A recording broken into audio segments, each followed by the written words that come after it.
wabarakatuh.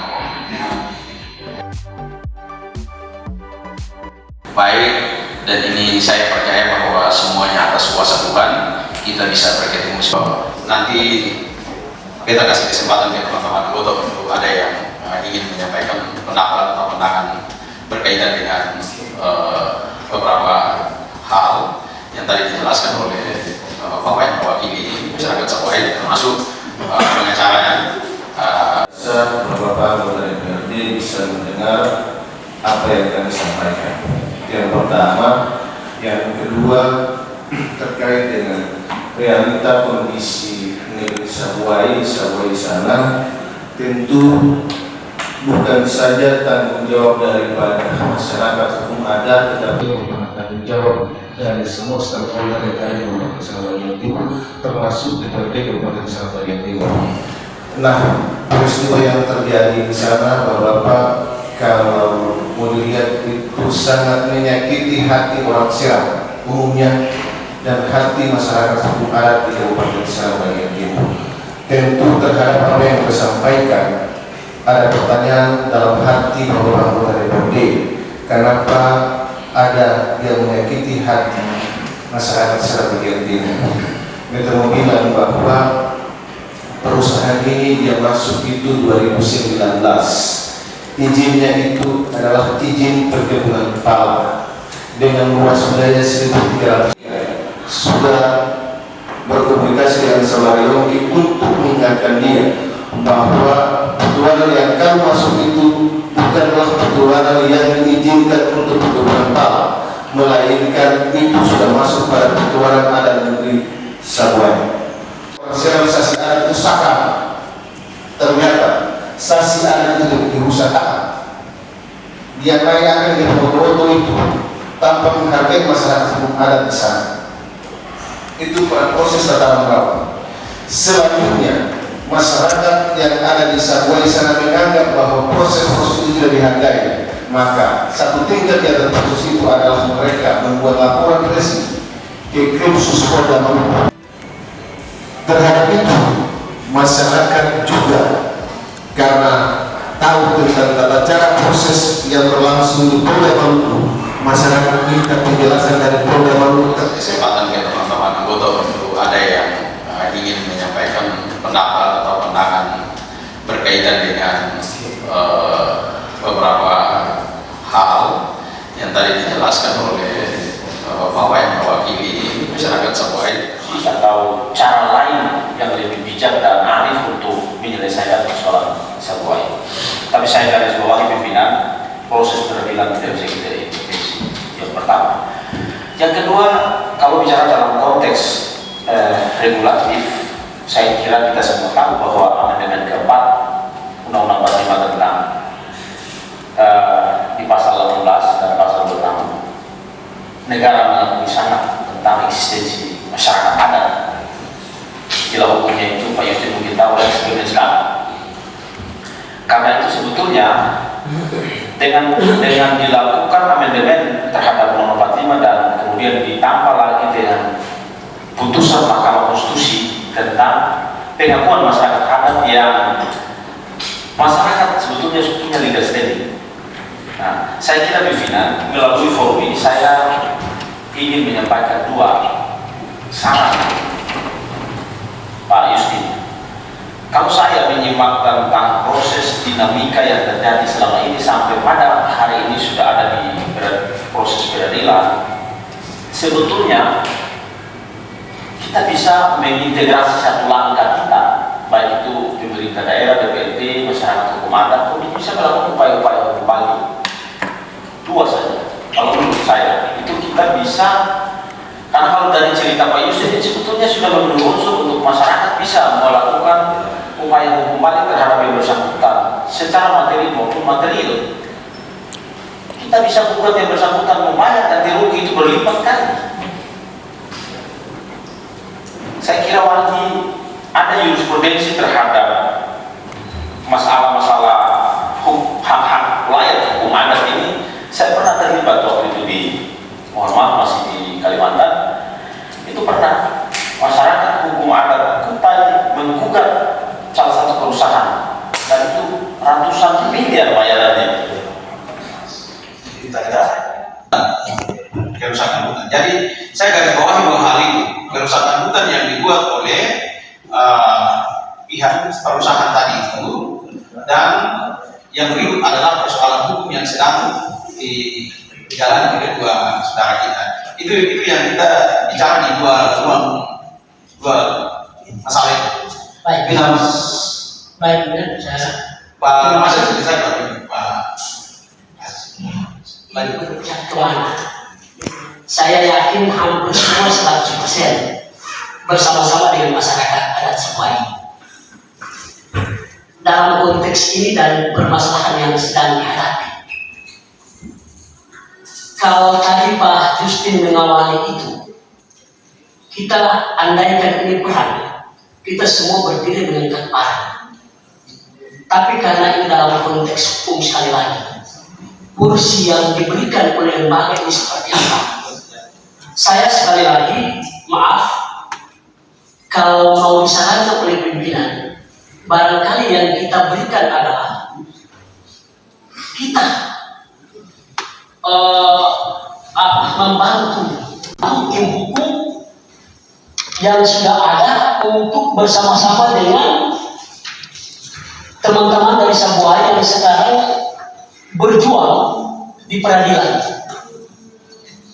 Nah, mungkin sisi itu yang bisa kita advokasi sebagai lembaga dan keberpihakan kita secara penuh dalam mendukung persoalan ini. Pak pimpinan, saya kira kalau menurut saya ini kita bisa akhir rapat ini kita discussing, kita bicara di ruang khusus. Kira-kira apa yang bisa kita membantu untuk teman-teman ini bisa jauh lebih bergerak untuk memenangkan ini. Nah, itu yang bisa kita lakukan. Saya tadi mencoba untuk melihat ya, ini fungsi DPR ini di mana?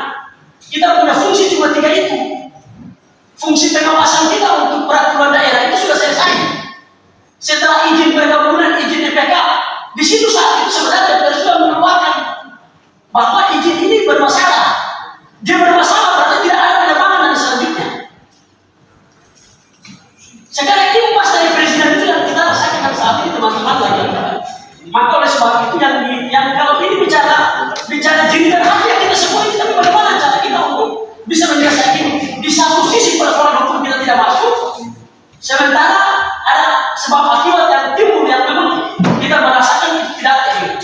Nah, oleh sebab itu dari saya satu, kita rapat ini menurut saya bisa kita bicara di ruang khusus bagaimana untuk kita mendukung teman-teman yang advokat yang memang sedang disiapkan untuk membelah perjuangan yang dilakukan oleh masyarakat adat Sebuai.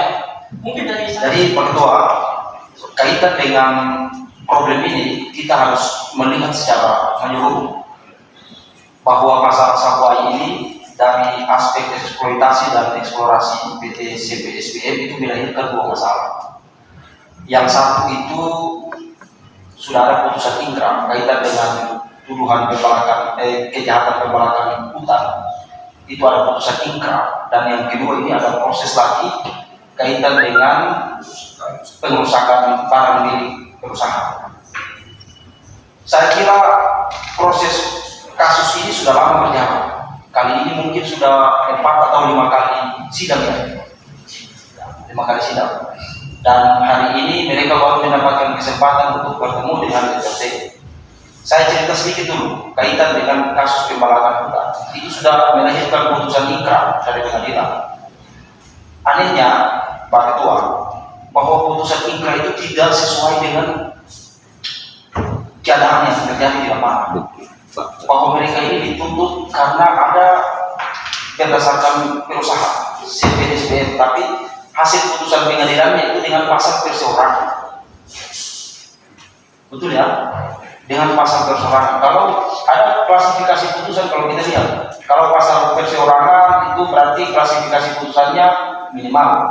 Kalau pasal korporasi atau perusahaan itu ada putusan maksimal, kurang lebih 15 tahun penjara. Tapi mereka hanya dituntut dengan ada putusan ini itu kurang lebih 1 tahun lebih, 1 tahun beberapa bulan begitu.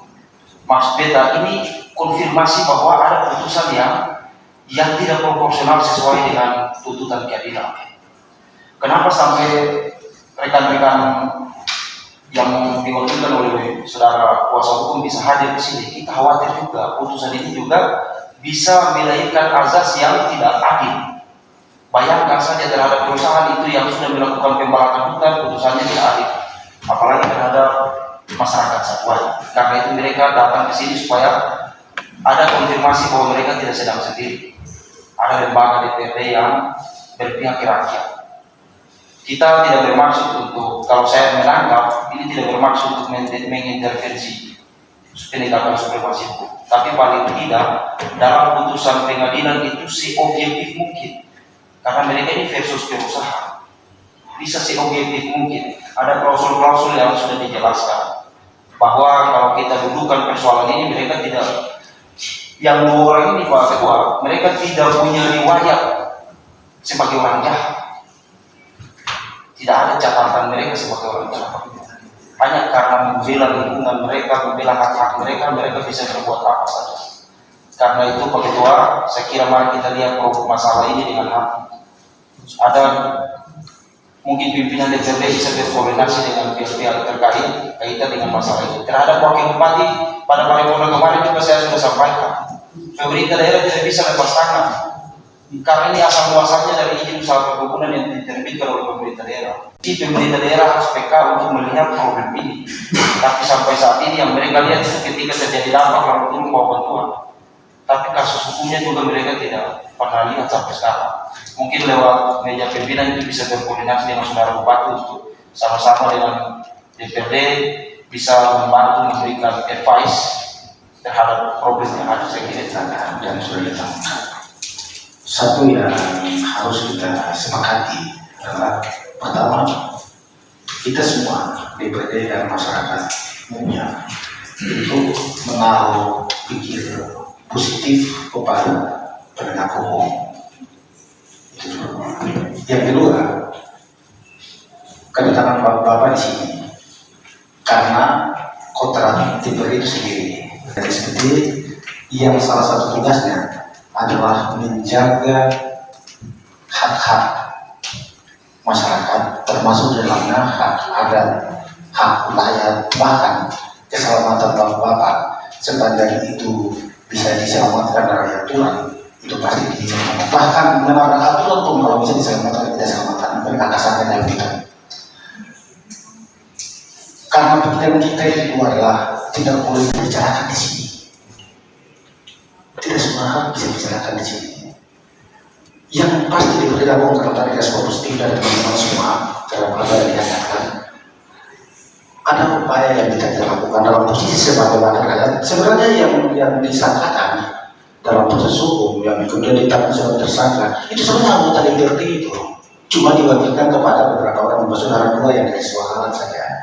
Jadi apa yang dihadapi oleh masyarakat Siwalan, terutama kepada saudara dua ini Pak Talib dengan saudaranya, itu sebenarnya tanggung jawab DPRD secara artinya. Itu kita tinggal memanfaatkan beberapa waktu depan, mungkin kalau ada cerita ini sekitar 3 minggu ya, itu kita punya kekayanya.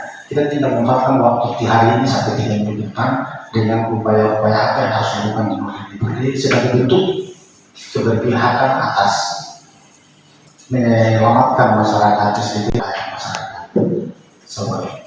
Sebuah sampai Dewo itu adalah roh dari lembaga ini. Kami tidak akan tinggal diam, kami akan lakukan apa yang bisa kami lakukan sepanjang kasus pidana.